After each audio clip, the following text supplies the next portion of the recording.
जरा कितना सारा मांस रखा हुआ है फ्रिज में, कितनी बदबू आ रही है। पूरी फ्रिज को मांसाहारी बनाकर रख दिया है। अब मैं अपनी सब्जियां कहाँ रखूं? इतने में शबनम वहाँ आती है। राधिका भाभी बेकार में वक्त जाया कर रही हैं। अगर आपको खाना नहीं बनाना तो मुझे बनाने दीजिए। मैं खाना बना चुकी हूँ। और तुम ये बताओ, क्या पूरी फ्रिज पर तुम्हारा नाम लिखा है जो तुमने इसे मांस से भर रखा है? कितनी बदबू आ रही है इससे। मेरी सब्जियों में भी बदबू बस जाएगी। कैसी अनोखी बातें करती हैं आप। अब गोश्त को क्या बाहर रखकर सड़ने के लिए छोड़ दूं? इस फ्रिज में नहीं रखा तो ये खराब हो जाएगा। तुम्हें मांस फ्रिज में रखना है रख लो, लेकिन इतना सारा रखने की क्या जरूरत है? ये सारा मेरा नहीं है, फ्रिज में अदिति की मछलियां भी रखी हुई हैं। शबनम इतना कहती ही है कि तभी क्या हुआ? किसको दिक्कत हो रही है मेरी मछलियों से? दिक्कत नहीं होगी तो और क्या होगा? तुमने अपनी मछलियों से पूरी फ्रिज भर रखी है। अब मैं अपनी मछलियों के लिए अलग से तालाब तो नहीं बनवा सकती। और वैसे भी ये मछलियां आपके घास फूस से कहीं ज्यादा महंगी हैं, इसलिए आप इन्हें बाहर ही रखिए। छोड़ो, कसूर हमारा नहीं, इस एक रसोई का है जिसमें एक ही फ्रिज है। यूं बहस करने से क्या फायदा? आपकी बात सही है भाभी, हमें वक्त बर्बाद करने से अच्छा है जल्दी जल्दी खाना बना लेना चाहिए। हमारे शौहर कुछ ही वक्त में दफ्तर से आ जाएंगे, हमें उन्हें तो खाना देना ही है। मैंने तो खाना बना लिया, अब तुम खाना बना लो शबनम। इसके बाद शबनम तो खाना बना लेती है, लेकिन अदिति का खाना बनने से रह जाता है और उनके पति भी अब काम से आ चुके होते हैं। अरे अदिति, बहुत जोरों की भूख लगी है, आज तो जल्दी से खाना लगा दो, मेरे पेट में चूहे कूद रहे हैं। वो अनिल जी, अभी खाना नहीं बनाया, मैं डाइट पर हूँ ना। क्या बकवास कर रही हो अदिति, तुमने पूरा दिन किया क्या है? वो मैं बना रही थी, पर मुझे जरा देर हो गई आज खाना बनाने में, इसीलिए। मैं जा रहा हूँ बाहर खाना खाने, तुमसे उम्मीद रखनी ही बेकार है। तुम समय पर खाना भी नहीं बना सकती हो। हाँ तो इसमें मेरी क्या गलती है? घर में एक ही रसोई है और एक ही चूल्हा, ऐसे में वक्त पर खाना कैसे बन सकता है? आप ही बताइए। हद हो गई, एक तो समय पर खाना नहीं बनाया, ऊपर से मुझ पर ही चिल्ला रही हो। इसमें रसोई की खता नहीं है, तुमसे कुछ एडजस्ट करना ही नहीं आता। इतना कहकर अनिल वहां से गुस्से में दन दन चला जाता है। अदिति देखती है कि राधिका और शबनम अपने पतियों के साथ बड़ी आराम से डाइनिंग टेबल पर खाना खा रही थी। ये देखकर उसे बहुत दुख हुआ। अगले दिन अदिति ने शबनम और राधिका से पहले खाना बनाने की सोची, लेकिन बदकिस्मती से। अब ये क्या मुसीबत है? मैं तो इसलिए जल्दी उठी थी कि मैं जल्दी से खाना तैयार कर लूंगी, लेकिन यहाँ तो पहले से ही कुछ चूल्हे पर रखा हुआ है। अरे अदिति, तुम रसोई में क्या कर रही हो? भाभी मैं खाना बनाने के लिए यहाँ आई थी। अरे नहीं, तुम अभी खाना नहीं बना सकती हो, मैंने कढ़ी बनने के लिए रखी हुई है, इसे बनने में समय लगेगा, अभी तुम जाओ। लेकिन भाभी इसमें कितना समय लगेगा? ज्यादा नहीं, बस कुछ घंटे। या खुदा, राधिका भाभी आपका दिमाग ठिकाने पर तो है ना? कुछ घंटे आपको कम लग रहे हैं? आपको भी अभी कढ़ी बनानी थी, देख नहीं रही है कि कितनी जद्दोजहद के बाद किसी तरह हम खाना बना पा रहे हैं, ऊपर से आज ये कढ़ी बनने को रख दी है। हाँ राधिका भाभी, क्या घर में सिर्फ आप इकलौती ही खाना बनाती हैं जो पूरी शान से सबसे पहले रसोई में आकर खड़ी हो जाती हैं? इसमें मेरी क्या खता है? अगर तुमसे जल्दी आकर खाना नहीं बनाया जाता, मेरा जो मन करेगा मैं वो बनाऊंगी। तुम भी अपनी मर्जी से रोज रोज मांस बनाने को लग जाती हो। क्या मैं तुम्हें कुछ कहती हूँ? चिल्ला किस पर रही हैं आप? हम आपका अदब करते हैं, नहीं तो चिल्लाना हमें भी आता है।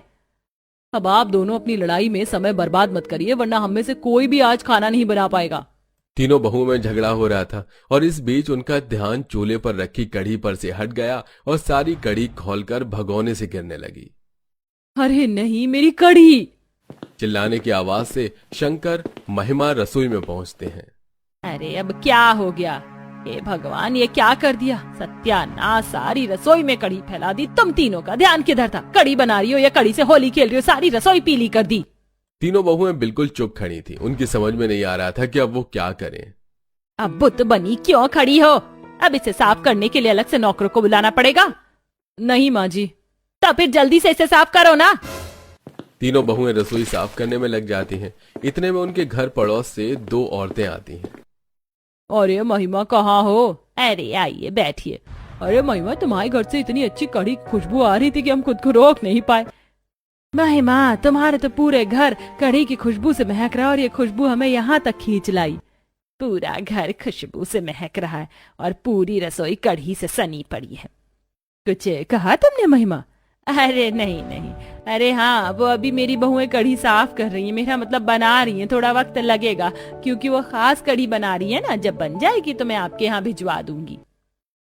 महिमा की बात सुनकर दोनों औरतें एक दूसरे की तरफ देखती हैं। उन्हें लगता है कि महिमा उन्हें कढ़ी नहीं खिलाना चाहती। ये सोचकर वो वहां से मुंह बनाकर चली जाती हैं। हे भगवान, आज किसी तरह मैंने बात को संभाल लिया। अगर ऐसे ही चलता रहा तो मेरी ये तीनों नालायक बहुएं एक दिन मेरी नाक कटवा कर रहेंगी। ऐसे ही दिन गुजर रहे थे और महिमा के घर का माहौल और भी चिड़चिड़ा होता जा रहा था।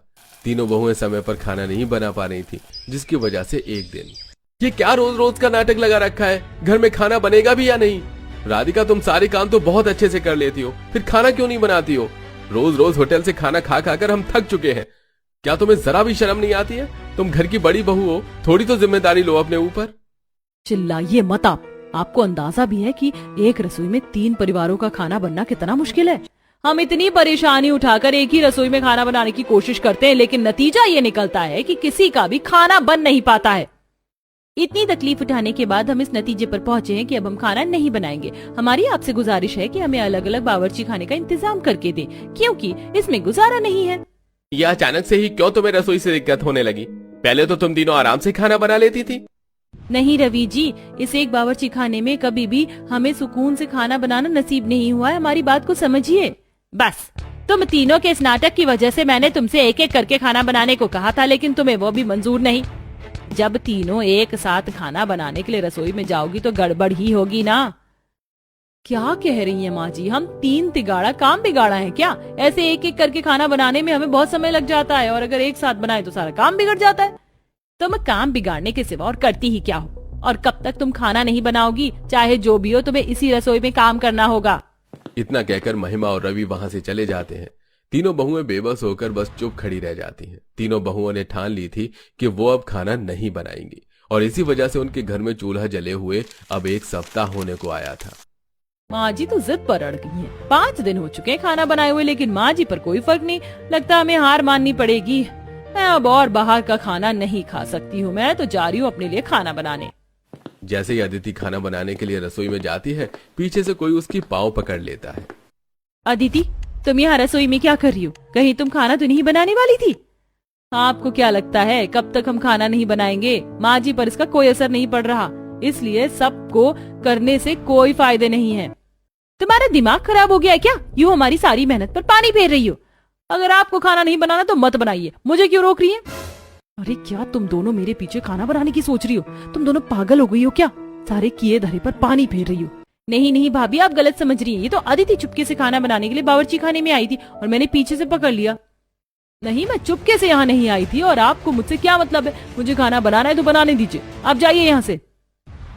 अच्छा, हम तुम्हारी चाल समझते हैं सारी कि किस तरह तुम सिर्फ अपना मतलब निकाल रही हो। एक तरफ हम यहाँ इतनी शिद्दत से अम्मी जान को एहसास दिलाना चाहते हैं, दूसरी तरफ तुम हमारी नाक के नीचे से अपना इंतजाम कर रही हो। तुम्हें जरा भी गैरत नहीं है अपने किए पर?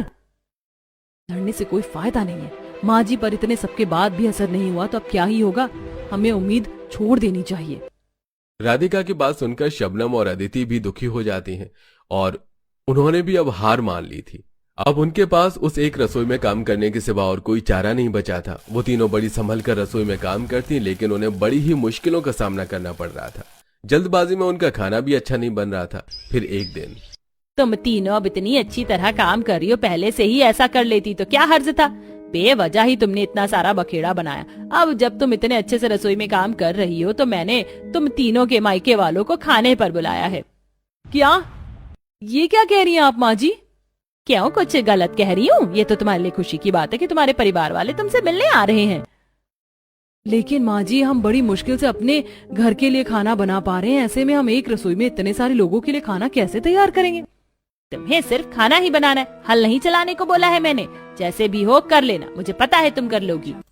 इतना कहकर महिमा वहां से चली गई, और पीछे बिना ये जाने कि उसने अपनी बहुओं के लिए कितनी मुश्किल खड़ी कर दी है। अब क्या करें? अब करना क्या है? जल्दी से बिना कोई घड़ी जाया करें हमें बाजार से खाना बनाने का सामान लाना होगा। अम्मी जान से तो किसी भी चीज के लिए गुजारिश करना बेकार है, चाहे बदले में जान की कुर्बानी ही क्यों ना देनी पड़े। हाँ, तुम सही कह रही हो। बिना देर करे हमें जल्दी बाजार चलना चाहिए। तीनों बहुएं बाजार से सामान लेने के लिए निकलने वाली होती हैं कि तभी उनके मायके से फोन आने लगते हैं। उनके मायके वाले उनसे अलग अलग पकवानों की फरमाइश करते हैं, जो कि उन्हें और ज्यादा परेशान कर देता है। फिर तीनों जल्दी से बाजार पहुंचती हैं। हे भगवान, मेरा दिमाग ही इतना खराब हो गया कि मेरी ये भी समझ में नहीं आ रहा है कि मैं क्या लूं। भाभी, आपको जो भी लेना है जल्दी लीजिए, आपकी वजह से हमें भी देर हो रही है। शबनम, तुम यूं भरे बाजार में चिल्ला क्यों रही हो? हाँ, क्या तुम्हें बिल्कुल भी तमीज नहीं है? आपकी वजह से हम इस सब्जी के ठेले पर कितनी देर से खड़े हुए हैं। हद है इंतजार की भी, आप तो यहाँ से हिल ही नहीं रही हैं। कुछ खरीदने से ज्यादा आप अपने झगड़ने में लगा दीजिए। घर वालों के सामने खाली बर्तन रख दीजिएगा। मैं तो चली मछली लेने, मुझे उसके अलावा भी बहुत कुछ लेना है। आपके चक्कर में तो मछली बाजार बंद हो जाएगा। अदिति शबनम और राधिका को वहीं छोड़कर मछली लेने चली जाती है। अरे भैया जरा मुझे अच्छी अच्छी ताजी ताजी मछली देना, और हाँ उसमें कांटे नहीं होने चाहिए। उसके बाद शबनम भी अपना सामान लेने के लिए राधिका को वहीं छोड़कर चली जाती है। शबनम मांस की दुकान से मटन, चिकन और मसाले की दुकान से कुछ मसाले खरीदती है। कुछ घंटों के बाद तीनों बहुएं शॉपिंग करके घर पहुंचती हैं। बाजार में सामान लेने गई थी या बनाने? इतनी देर लगा दी। तुम्हारे मायके वाले 2 घंटे से आए हुए बैठे हैं और तुम बाजार में ही पूरा दिन लगा कर आ रही हो। अब बिना देर करे जल्दी से खाना बनाने को खड़ी हो जाओ, नहीं तो अपने घर वालों के सामने ही अपनी और मेरी नाक कटवाओगी। बेचारी तीनों बहुएं अपने घर वालों से मिले बिना ही थकी हारी खाना बनाने को खड़ी हो जाती हैं। मेरा तो